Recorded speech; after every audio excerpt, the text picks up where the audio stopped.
Welcome to Storytellers, the podcast where we hear the tales and journeys of inspiring members and supporters of NSA Houston. I'm your host, Beth Rohani, and here everyone has a unique story. So let's get nice and cozy as we spotlight our next storyteller.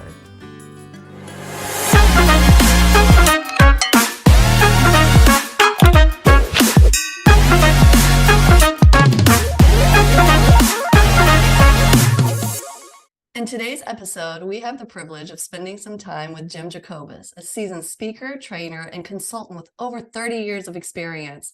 Serving as the president of NSA Houston twice and earning his CSP designation, Jim's career highlights include securing dozens of 6- and 7-figure contracts throughout his career and making a significant impact at NSA national conventions and winter workshops. Please join me in welcoming Jim to this episode of Storytellers. Jim, I am so excited to have you as one of our You got me tearing up over here already. No tears. We haven't even gotten started yet. I hope it's tears of joy. Absolutely, yeah. Thank you. Well, we are so excited to have you as our January 2024 kickoff program presenter. And I know that you are just full of wealth of knowledge with your experience. And before we get too far into it, because I know I can jump right in, I want to hear a little bit about your past and kind of what got you to get to where you are today. Beth, first thing is I'm a sales guy. Always have been, always will be. Well, I think when done properly, it's among the most honorable professions on the planet. I spent a number of years, 17 to be exact, as a salesperson, sales manager. And one of my dearest friends in the world, children, she said, "You're better than that guy is." And I got home with that. I got kind of jazzed up about it to the point that about 2 weeks later, my wife said, "What's going on with you?" I go, "Nothing." She goes, "Nah, something's going on. What is it?" I said, "Well, Karen said that at the convention, and it just kind of got me thinking, I think I want to be a speaker." And I had no clue what that meant. I mean, look, zero clue what it would take to do that, which I think was a benefit, quite frankly. And my wife said something. She said, "Well, if you're that excited about it, you're going to do it anyway. And second thing is, I think you'd be great at it." And so I started getting excited about it and started down the road, quit my job, started the business, and quite frankly, tried to quit about 4 or 5 times in the first 2 or 3 years because I had no idea what it would take. And every time I tried to quit, Christy would go, "No, you can't. You got to keep doing this. I believe in you." She was working extra overtime as a nurse at the time and doing whatever she could so we could make ends meet. And finally, I had a good friend of mine. I was going to take a job with Titleist as a regional sales manager for them. And that's unusual in the sense that I was going to jump past salesperson to regional sales manager. And I told a buddy of mine that had seen me speak a couple of times in the golf industry. And he goes, "Well, I thought you're a speaker." I go, "Well, I am. I'm just going to do this until." And he goes, "No, you're not." He said, "If you go do that, you'll never be a speaker." He said, "If I had your skills," he said, I would go broke before I would quit." We figured out that as soon as you take quitting off the table, all right, then all kinds of options present themselves. And so I went to work for Fred Pryor Seminars. I interviewed with 3 or 4 different seminar companies. I got auditions with 2 of them, and Fred Pryor offered me a job. And so I went to work for them 4 days a week, 40 weeks a year, 8 hours a day, doing all-day workshops for 2.5 years. And I learned how to make a living while I was learning how to make a living. And I would never trade that experience. I tell people all the time, it's a great, great way to cut your teeth. But about 2.5 years in, my own personal business had grown, and we were just off and running. I love it. And it's so inspirational to know that you were willing to get out of your comfort zone and you were willing to just dive right in and go for it. And I think a lot of our audience members are hesitant to make that leap because being an entrepreneur is such a frightening thing. There's so many different elements of it. So do you mind kind of just sharing with what were some of those challenges that you were first faced with when becoming an entrepreneur and actually getting out and doing it on your own? Yeah, Beth, you're right. So many people are afraid to take a leap. That's not me. I'm a risk taker, always have been. I probably have an overzealous belief in what I can accomplish at any point in time. So I left a very lucrative sales position to start this business, and I really had no idea what it would take. And I think being a professional speaker is difficult because you may come in with a great ability to speak, very talented in front of a group. I mean, I have seen more than my fair share in 30 plus years of people who came to NSA they go, man, you should be a professional. And I always take that serious because that's how I got started. But there's a lot of difference between somebody that's really good in front of a group and somebody that's a pro. And so developing your speaking skills in front of an audience is one thing. But then the second thing is, and I think the most difficult part, is running a business. Because when you're running a speaking business, you have to be CPA, you have to be Marketing, contracts, you got to be marketing. And I will tell people this until I die because I'm biased about it. But if you can't sell what you do, it doesn't matter. I mean, you're going to be in trouble. So you have to be a salesperson. And that's a real wide variety of skill sets. And I'm just lucky that my sales skills allowed me to continue to get better. There was a lot of things came together, but I'm going to say this, and it's going to sound so cute and teed up and everything. But I remember the first time I went to NSA, and I walked in there to that room and just petrified and didn't have any, clue what I was doing, and walked up to the desk, and they were so quick to welcome me and glad to have you here. And I sat down and listened to people like Jimmy Cabrera and, folks like that were just, icons at the time. And now I'm blessed to say good friends of mine. I listened to people like that and I was like going, wait a minute, I can do this. And they all had the same message. You can do this. All right. It took me a while to get to the place where the speaking skills, I think, were always there, but there's a difference between being an unconscious competent and a conscious competent. I mean, yes. You're good at what you do and you know why you're good. I know why I'm good at what I do. And I don't mean that in any arrogant way. I've worked my tail off. I'm always open to learning and getting better.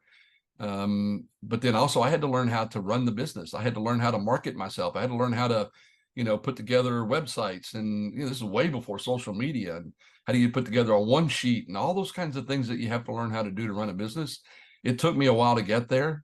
And like I said, I was fortunate in that my wife was so supportive and made a living for us while I was trying to figure out how to make a living.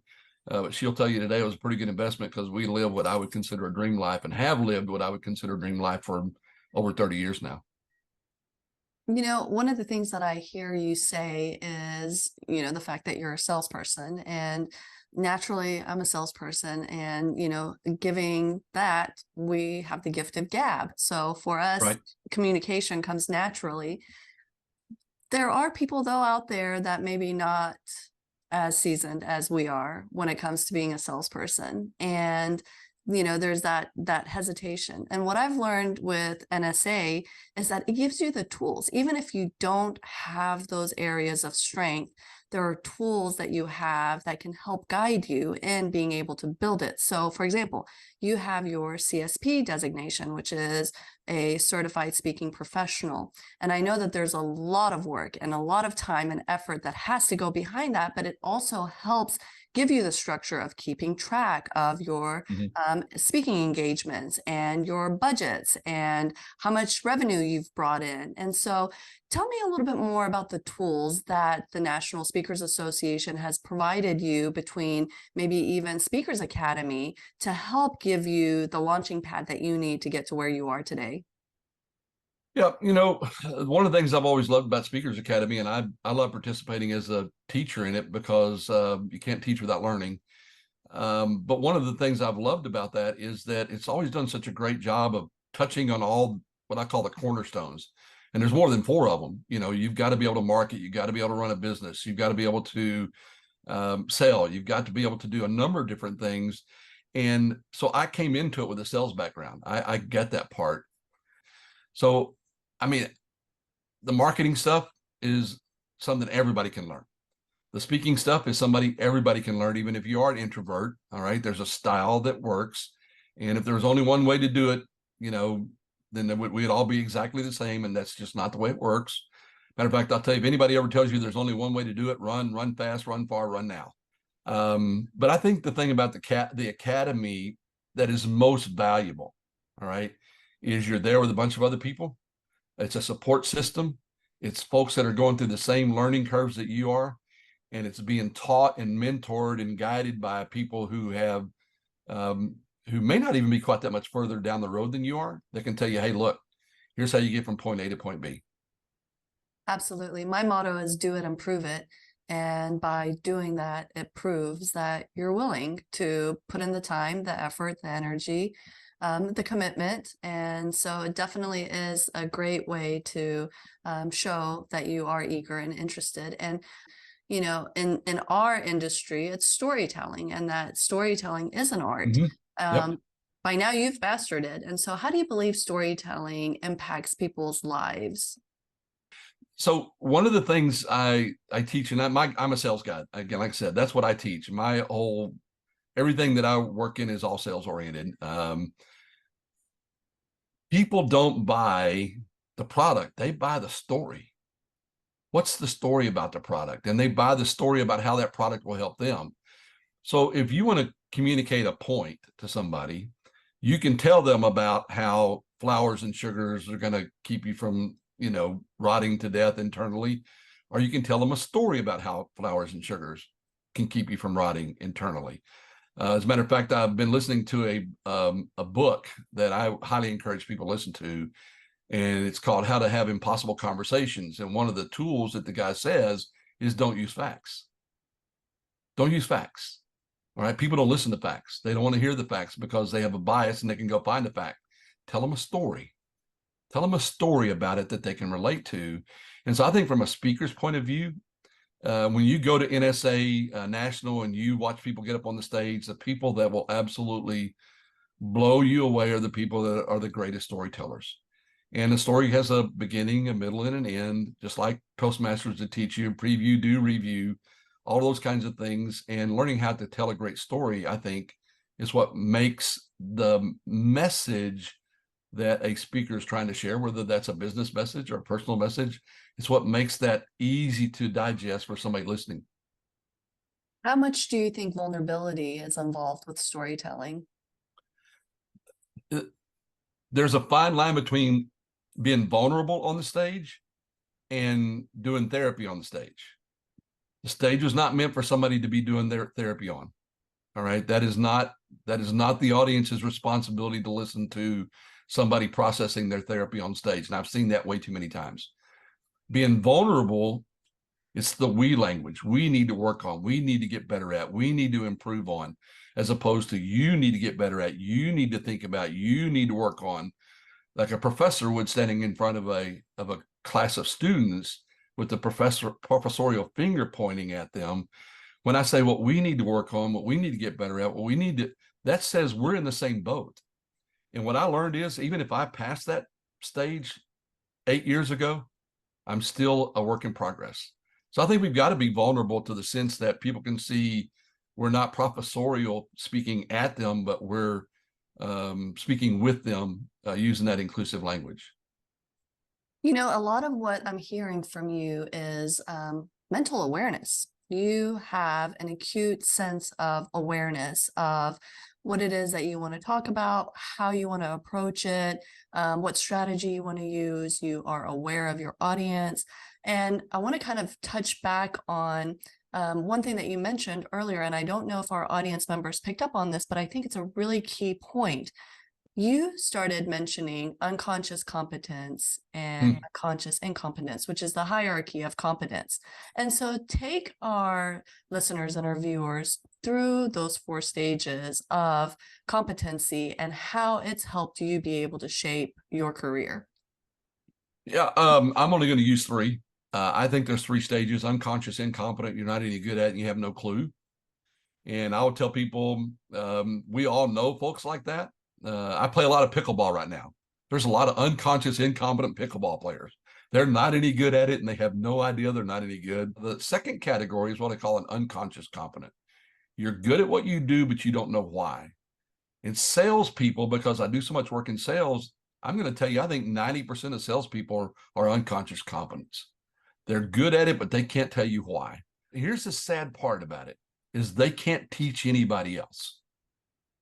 Right? Because they don't even know what it is they're good at themselves. So I always say in a sales class, our goal today is to become more of a CC, or a conscious competent. I want you to be good at what you do, and I want you to know why you're good at it. But I also know One of the things I'll share with the group whenever we get there is what I call multi-level marketing for speakers. Let's use the Houston Automobile Dealers Association. They always need speakers, and I'm going to go speak there. When I get through speaking at Houston Automobile Dealers Association, I'm going to go, can you introduce me to the people in Austin and San Antonio and Dallas? Of course I can. Then I go to those.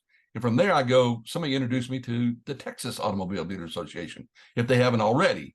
And then I go to them and I go speak for them. And I go, can you tell me who you know at Louisiana or Oklahoma or New Mexico? And they do that. Then I get about 6 or 7 of those. And I go to the National Automobile Dealers Association. And then I go speak there. And then I go back to the other 48 associations I haven't spoke to yet. And then that leads me down into the automobile dealers, individuals. And I have been working with the automobile dealers in America for the last 25 years because of that process, that system. You can multiply that times however many associations are on the planet, and you'll never run out of the opportunity to grow your business. That's just one way. And there are dozens of those kinds of ways. Very much. And again, that's using the opportunities and the resources that you have in order to be able to leverage yourself. And, one time I sat there and I thought to myself, I said, I find myself to be an opportunist. And then I Googled the word opportunist and it had a negative connotation to it. And I'm like, well, I'm not doing it for ill intentions. I'm doing it to bring value to others. And through that value that I bring, I use it to elevate and leverage the value that I can continue to bring to others. Absolutely. And so that's how I see it. And I see it more as a networking opportunity because, again, it's just building yourself and branching yourself out. You start on a local level, then you go to a state level, and then you go to a national level. And now all of a sudden you're doing international work. And that's just because you did it and you proved it to one group who earned that trust in you to ultimately be able to give their reference or their referral. And so, as salespeople, again, we tend to not have a lot of trust in us because, people think that we have only one objective. But how much do you think trust and building trust in your audience and also your network of people is involved in being a professional speaker, coach, consultant, just within this industry? Well, I think first thing's everything, because if you can't develop that, then you're going to be one-off in the rest of your life, and that's way too much hard work. I've seen more than enough people that haven't developed enough personal integrity in their life that it bleeds over into their business life, and at some point in time, they'll wind up failing. And to me, that's sad. And so I worry about somebody that does not have the personal awareness to understand this is where I'm at. All right. This is what I've been through. This is what I've learned. When you're running your own business and you've done it long enough now that what's your most valuable product is your word. You tell somebody you're going to do something and you do it. I've always told meeting planners and agents and bureaus and stuff like that, here's the deal. I will do exactly what I told you I was going to do. And when I said I was going to do it, and if I can't, you're going to hear it from me first. Patricia Fripp said this at an event that I put together when I was president the first time. And she's standing in front of 250 speakers. And she said, if you're not any good at what you're doing right now, what makes you think you're going to be any good at this? And I'm sitting in the back of the room going, oh my God. And if you know Patricia Fripp, you have no problem understanding she would say that. And I was like, oh no. I was horrified, but then it started sinking in to me that may have been the kindest thing she could say to somebody. But here's what I wish she'd have said. I wish she'd have added to that. And if that's the case, and you're finally ready to make something the first thing you do right in your life, this is a great place to do it. This is a great place to get right, to figure out what you really want to be, and to become an adult, and to put behind whatever caused you to fail at fill in the blank 7 jobs before you came here and said, I'm a speaker, because nobody can prove you're not. And I wish you'd have said that. And so trust, first thing is I got to develop the kind of person that means I trust myself, I'm trustworthy, and then just do it consistently enough for enough clients that people are glad to say, hey, look, I'll put Beth's name down on a list anytime. You can hire her and you can count on her. She's going to do a great job for you. Consistency is definitely key, and I love the fact that you use that. And I also heard a lot of buzzwords throughout what you just explained, a lot of them being really core values and Yes. things that you've developed inherently that express and show who you are as a person. One is keeping your word, another one is integrity.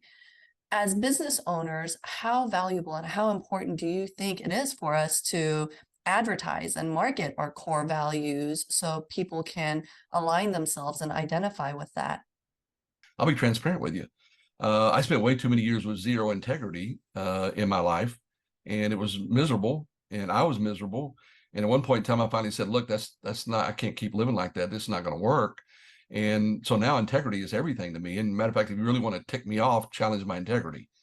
Because I know how hard I worked to develop it, and I know how bad it was when I didn't have it. And so I think those things are critical. But here's where I think we miss the boat, in that I can't put that on social media. I need to be that. All right. And then I need to learn how to translate that into what does a client get out of it. My integrity to an audience member is that I can stand up there and act in a way that they go, he knows what he's talking about. I know he knows what he's talking about. All right. Because he's not trying to blow, smoke up our skirts or whatever. The meeting planner, my integrity is I was there an hour early. I'm always there an hour early. I'm there for sound checks. I'm there to help set the room up if you need me. I will stay. I will come to the dinner the night before, although I hate them. I will do whatever that meeting planner needs for her or him to be successful. So my integrity gets laid out there in several different ways, but at the end of the day, as I said, I did what I said I'm going to do. And everybody has a different interpretation of that. People see that. They see the fruit of that integrity, not just you mouthing about it and putting it on your piece of paper. Which ultimately builds trust in the long term. 100%. Yep. And so I'm sure that you've mentioned a couple of names, Patricia and Fred Pryor, and these were just some of the names that you threw out. But overall, who have been some of the inspirational folks or role models throughout your career that you've kind of, gained this experience and knowledge from? Wow. Well, let's just start at NSA Houston. The first time I walked up to that desk, Donna Fisher was there, and to this day, I just adore her. Jimmy Cabrera there, Sue Pistone there. I'm sure I'm leaving out somebody who was in part of that original group. Folks that are successful speakers today that are good friends of mine, I would say have been inspirational. But Shep said something that I was like, you've lost your mind. He said, if you're doing more than 100 speaking engagements a year, you're doing something wrong. And I'm like, well, that's the dumbest thing I ever heard in my life. Well, he's right. All right. We spent 5 years doing 120 speaking engagements plus, and it'll kill you if you keep doing that. But Shep was so full of practical ideas and things like that. And Shep said at the end of it, if I can ever help you, don't hesitate to call. Probably the one person that changed my career more than anybody else was Kathy Lovelace at an NSA convention or workshop. I'm not sure which. We did a meet the pros, and we sat down, and she was talking about speaking engagements and doing big contracts. And at the time, I had a gig mentality: do one, sell one, do one, sell one, do one, sell one, do one, sell one. 100 times a year. And she said a CEO has an easier time signing a contract for 6 figures that they know will deliver results than they do your keynote fee that they know everybody will forget before they go to bed tonight. It changed my business from a gig mentality to a mentality of creating long-term relationships. I love it. And so throughout this journey, we all are going to have to go through our own experiences, run across the paths of so many different faces and so many different people. And, this segment that we're going to put out is going to be just one touch point for people to get to experience who are aspiring to be speakers or trainers or coaches, consultants. And so for our aspiring speakers, what advice would you give them? Couple things. I'm gonna give you the easy one first. Don't quit. Don't quit. Just don't quit. Keep going. Keep going. Keep going. Keep going. It's worth it. All right. We've lived a dream life. My wife and son and I have seen the world. We've met amazing people. But that's a great question, because what we're going to do at the workshop, I think, is something that if somebody would do consistently, and we've been doing it more than 2 decades now, every year, is we ask ourselves 4 questions. All right. And I'll give you the second of the 4 questions. I don't want to give them all away, but I'll give you the second of the 4 questions is what's not working and how do you get rid of it or make it work? And it is probably the most valuable question we ask ourselves every year, because we get busy and our life gets filled up with things that are not delivering the value at a level we need for it to.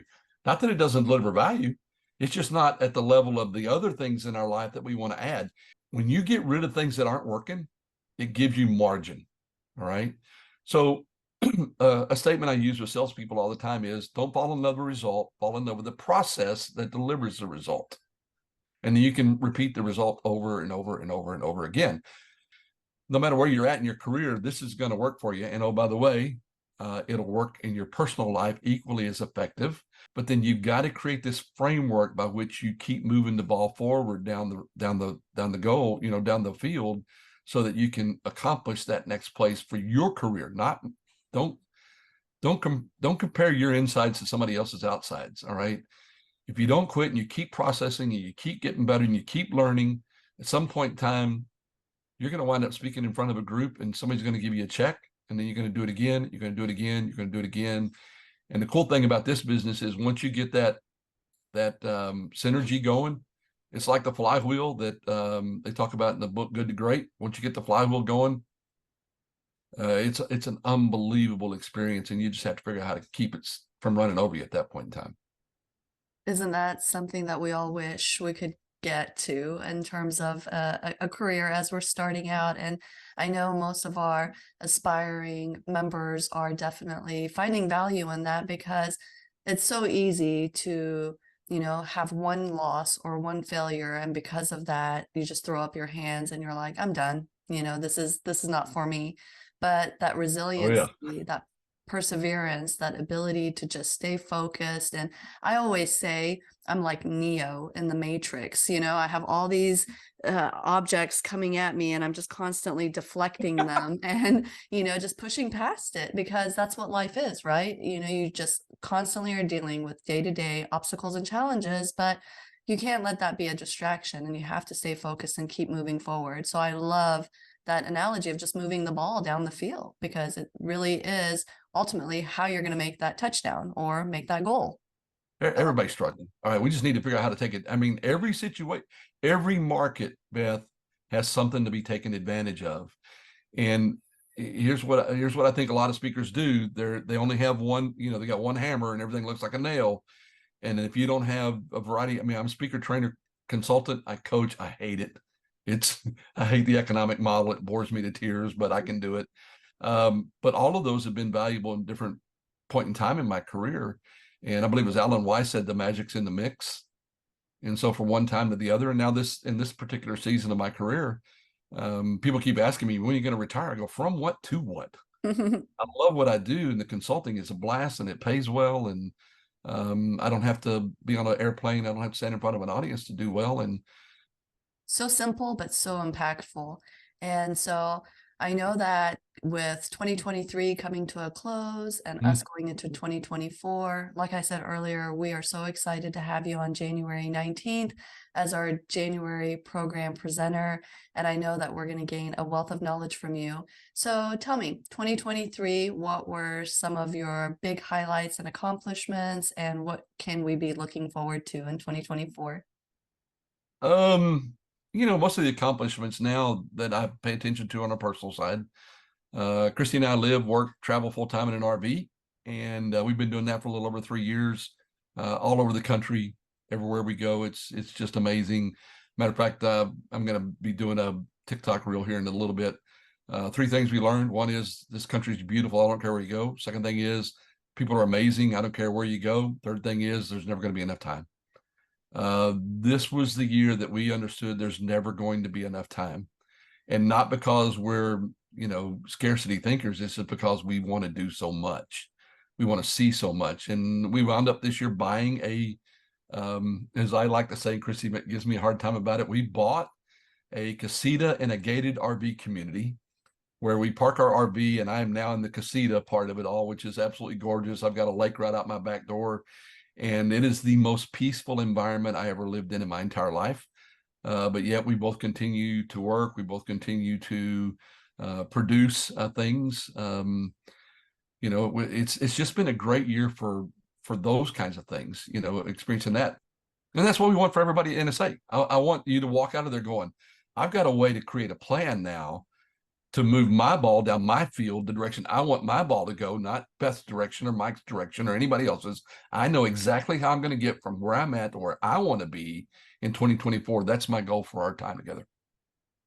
I guess one thing that I think our audience members should take away from what you just said in terms of your future aspirations, and again, going back to surrounding yourself with people who have had experience, who have gone through the elements of being an entrepreneur and dealing with the life that it involves, is find that balance. Also, make sure that you don't neglect your personal life. And, I know with me, I have been an entrepreneur for 20 plus years, and most of my life, I have been fully focused on building my business and building my career and on the professional side. And before our interview started, I had mentioned that my best friend of 38 years passed away last August. And that was the time that I realized the value of time and how significant it is. And, work is always going to be there.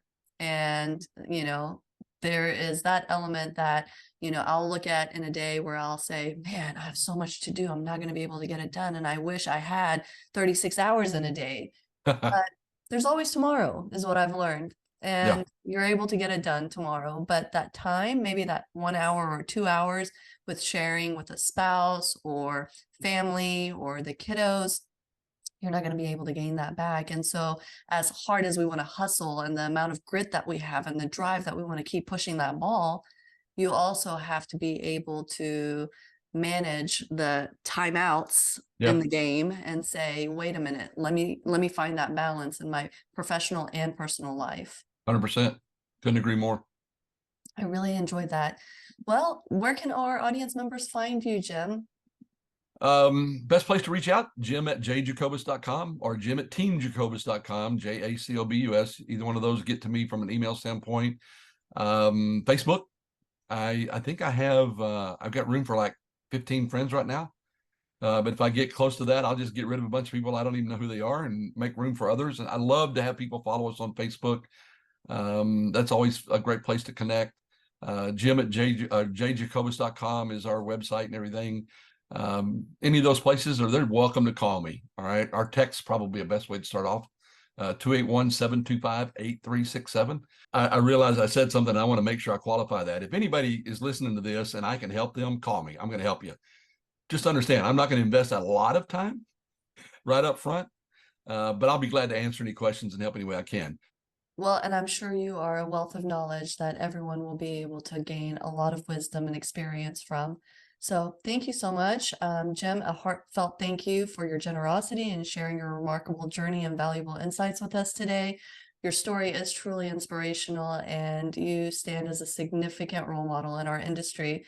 To our listeners, we appreciate your company on yet another episode of Storytellers. Keep tuning in for more captivating narratives, outstanding speakers, authors, trainers, coaches, consultants, and again, our esteemed members of the chapter for Houston's National Speakers Association. Until next time, this is Beth Rohani signing off. Thank you, Jim. Beth, my pleasure.